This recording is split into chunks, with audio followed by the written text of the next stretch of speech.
मनीषाताई, आपल्या रेतीबंदर परिसरामध्ये शासकीय भूखंडावर अनधिकृत लग्नाचे हॉल थाटलेले आहेत. त्याच्यावर कारवाई तो काय विषय घेणार? मी महासभेमध्ये पण तो मुद्दा घेतलेला आहे. त्या लग्नांच्या हॉल मुळे भरपूर ट्रॅफिक होते, कारण त्यांची पार्किंग सर्व्हिस रस्त्यावर येते. सर्व्हिस रस्त्यावरून एकही गाडी जात नाही. आणि प्लस तिथे रेती बंदर मध्ये राहणारे जेवढी लोक आहेत त्यांनी तिथे पार्किंग केली आहे. जर ते हॉल जर त्याच्यावर कारवाई केली, इनलिगल आहेत, लग्नाचे हॉल आहेत, तिथे मोठे मोठे शेड पत्र्याचे बांधले, राहणारे भलतीकडेच आहेत आणि इथे येऊन धंदा करता येते. पण तुम्ही ते मोठे मोठे शेड बांधून करणार काय? त्रास होतोय सर्वांना, पब्लिकला. मेन हायवे रस्ता आहे, हायवे रस्त्याला ह्या गोष्टी नाही पाहिजे ते, तरी पण ते आहे. आणि जर त्या थोडक्यात जर आपल्याला ट्रॅफिकची समस्या कमी करायची असेल तर लवकरात लवकर त्या हॉलवर आणि त्या लग्नाचे हॉल आणि जेवढे ते शेड बांधलेत पत्र्याचे त्याच्यावर कारवाई करा.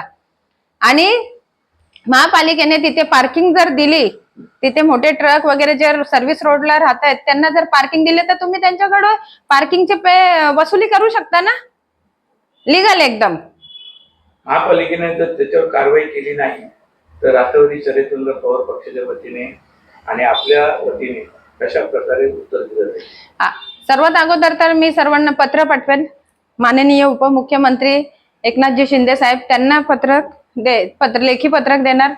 आमचे माननीय आमदार जितेंद्रजी आव्हाड साहेब यांना लेखी पत्रक देणार. माननीय आयुक्त साहेब, माननीय महापौर साहेब आणि माननीय उपमहापौर साहेब यांना लेटर देणार, आम्ही पत्र देणार. आणि जर कारवाई ते लोकांनी जर केली नाही, जर लक्ष घातलंच नाहीये कारवाईमध्ये, मग आम्ही उपोषणाला बसणार. आज रेती बंदर या परिसरामध्ये जे शौचालयांची अवस्था आहे ते इतकी वाईट आहे ना. त्या शौचालयांमध्ये दरवाजेच नाहीयेत, म्हणजे समोर एकमेकांसमोर बसून एकमेकांशी गप्पे मारू शकतात अशी अवस्था आहे. पाणी नाही तिथे आणि इतके घाण आणि इतकी दुर्गंधी असते ना तिकडे की बिचारे लोक काय सहन करतात त्यांनाच माहित आहे. आणि तिथे म्हणजे आतापर्यंत शौचालयाचं ज्या गोष्टी निघतायत निधी, इतके वर्ष जे नगरसेवक होते, अक्षरशः लोक मला सांगतायत का ताई 10-12 वर्ष 15 वर्ष आले कोण लक्षच देत नाहीये. ते बिचारी लोक स्वतःच्या खर्चाने कधीतरी दरवाजे लावतात आणि ती टपोरी आणि चरसी कोण बोल असतात ना, ती दरवाजे तोडून टाकतात मुद्दाम. महिलांच्या शौचालयाचे जाणून बुजून दरवाजे तोडतात. तर त्या शौचालयांच्या बाहेर ना सीसीटीव्ही कॅमेरे लावले पाहिजेत, जेणेकरून आपल्याला समजेल का कोण हे करतोय. ते चुकीचं आहे ना. एकंदरीत आपल्या प्रभागाचा काय फरक आपल्या माध्यमातून होणार? हो, मी निश्चित करणार, जितकं माझ्याने होईल तितकं. कारण वरती एक शौचालय असं का आम्ही स्वखर्चाने केलंय. शाळेचं असं होते की ठामोपाची शाळा आहे आणि त्या जसं मी निवडून आली ते बिचारे 15 वर्षापासून नगरसेवकांकडे तक्रार करतायत, लक्ष ना दिलं. त्या ठामोपाच्या शाळेमध्ये लहान मुलं बसतायत, त्या बाक नाही तिथे, बाका आहेत तर ती तुटलेली आहेत, तर मुलांना लागायचं आणि किती मुलांना जखमा पण झाले, लागलेल्या पण आहेत त्यांना, कधी कधी दुर्घटना झालेल्या आहेत तिथे, असं नाही का नाही झालंय. पण माझ्या भावाला जेव्हा मला पत्र पाठवलं मी निवडून आल्यावर, तर माझ्या भावाने स्वतः जाऊन तिथे, राकेश भगतने ते जाऊन तिथे बघितलं, ती अवस्था बघितली आणि त्यांनी तिथे जेव्हा पाहणी केली त्याला इतकं वाईट वाटलं. इंटरनॅशनल स्कूलला जे बेंचेस असतात ना, त्यांनी तिथे 93 नंबर ती शाळा आहे ना, त्या शाळेला माझ्या भावानी स्वखर्चातून बेंचेस दिले आणि 3000 लिटरची पाण्याची टाकी तिथे लावली. कारण पाणी नाही, शौचालयाचं इतके हाल, पाणी जात नाहीये. पाईपलाईन जी आहे तिथे त्याच्याने पाणी जात नाही, त्यांनी नवीन पाईपलाईन लावून दिली, मोटर लावून दिली, सगळं केलं. आणि आम्हाला जेवढं शक्य होतं तेवढं आम्ही स्वखर्चातून करू. तर त्या शाळेच्या माझ्या प्रभागामध्ये इतकी अवस्था खराब आहे, तर जे आम्ही पण करू शकत नाही. तर माझं असं बोलणं आहे की ठाणे महानगरपालिकेने ते तिथे करायला हवंय आणि त्या निधीमध्ये त्यांचं होईल तेवढं तुम्ही बघितलं पाहिजे. ठाणे महानगरपालिकेने खास करून लक्ष घातलं पाहिजे. माझं तर एक असं बोलणं आहे आयुक्त साहेबांना आणि महापौर साहेबांना की तुम्ही एकदा पाहणी करा आणि बघा प्रत्येक वॉर्ड मध्ये काय अवस्था आहे. आपण इथे बसून इथे ओरडून काही होत नाहीये. एकदा पाहणी केली तर आम्ही जे ओरडतोय जीवापासून एकदम असं जीव तोडून ओरडतोय का, तर लोकांनी जेव्हा आम्हाला निवडून आणलं ना तर आमच्याकडून काहीतरी आशा ठेवली आहे त्यांनी, हे काम करतील. अगोदरचे नगरसेवक ना कधी प्रभागात आले ना वाकून बघितले, काय केलं नाही. पण जर स्वतः जेव्हा आयुक्त साहेब किंवा महापौर आले ना तर त्यांना समजेल की काय अवस्था आहे खरोखर वाढची.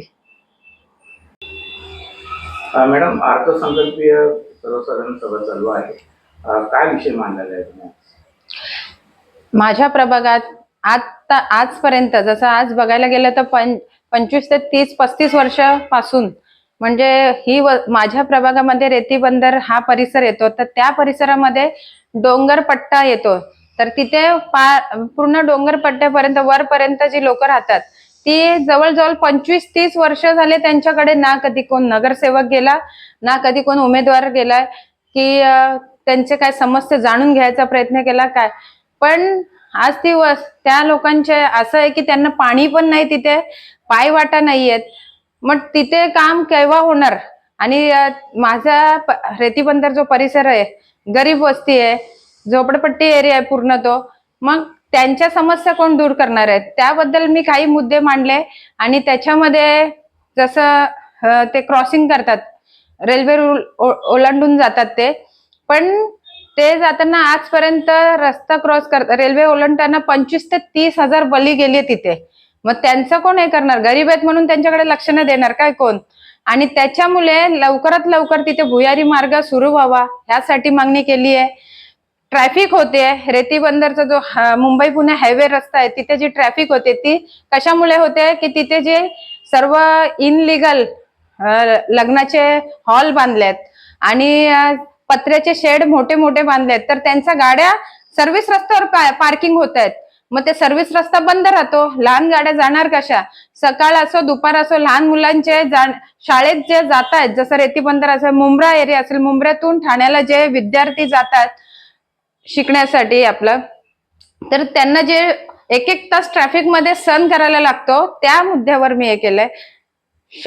माझ्या प्रभागात ज्या शाळा आहेत ठामपाच्या, त्यांच्या अवस्था इतकी खराब आहे ना, तर त्या सांगून उपयोग नाहीये. वर्ष झाला 75 नंबरची जी शाळा आहे मार्केटमध्ये, मुंब्रा मार्केट मेन बाजारमध्ये, वर्ष झालंय तिची दुरुस्तीचं कामच चालू आहे. ते कधी होणार? 2350 विद्यार्थी, असं त्यांचे हाल आहेत ना पालकांचे आणि विद्यार्थ्यांचे.